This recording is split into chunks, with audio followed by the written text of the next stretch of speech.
नमस्कार मंडळी, स्वागत आहे तुमचं आचल बालपांडे वाईब्समध्ये। आज मी तुमच्यासाठी घेऊन आली आहे विनोदी उखाण्याचा भाग 7। चला तर मग सुरू करूया। रात्रीच्या वेळी कुत्र्यांची भुकण्याची घाई, रात्रीच्या वेळी कुत्र्यांची भुकण्याची घाई, रावांच्या कुशीत शिरल्यावर मला कशाचीच भीती नाही।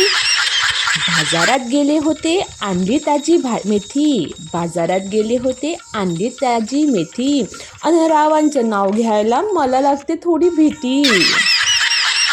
उन्हातान्हात राबून काय झाली माझी काडी, उन्हातान्हात राबून काय झाली माझी काडी, न रावांनी मारली मला हळूच कोपऱ्यात टाळी। माठातलं पाणी लागतं खूप गार, माठातलं पाणी लागतं खूप गार, न रावांच्या प्रेमाचा चढलाय मला ताप पार।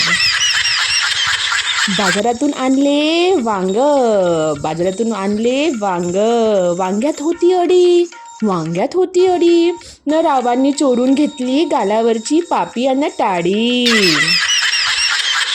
पोलीस स्टेशनमध्ये गेले होते, पोलीस स्टेशनमध्ये गेले होते, करायला साहेबांची तक्रार, करायला साहेबांची तक्रार, न रावांनी हळूच डोळा मारला आणि मी विसरले सगळाच कारभार। हिमालयाच्या शिखरावर बसला होता अस्वलाचा बछडा, हिमालयाच्या शिखरावर बसला होता अस्वलाचा बछडा, न रावांचं नाव घेते पण यांचा स्वभाव आहे अगदी खिचड्यासारखा टेढा।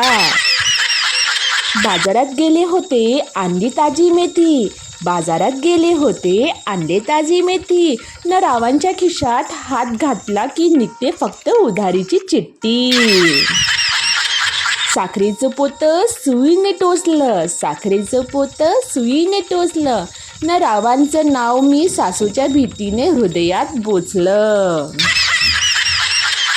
आरशात बघितलं तर दिसला माझा चेहरा गोड, आरशात बघितलं तर दिसला माझा चेहरा गोड, न रावांचं तोंड जसं काय वाढलेलं कारलं आणि वाकडं तोंड।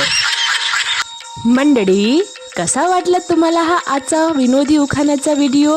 कमेंट करून नक्की कळवा। आणि हो, असेच नवीन नवीन उखाणे ऐकण्यासाठी माझ्या चॅनलला सबस्क्राईब करून घ्या आणि व्हिडिओ आवडल्यास नक्की लाईक आणि शेअर करा।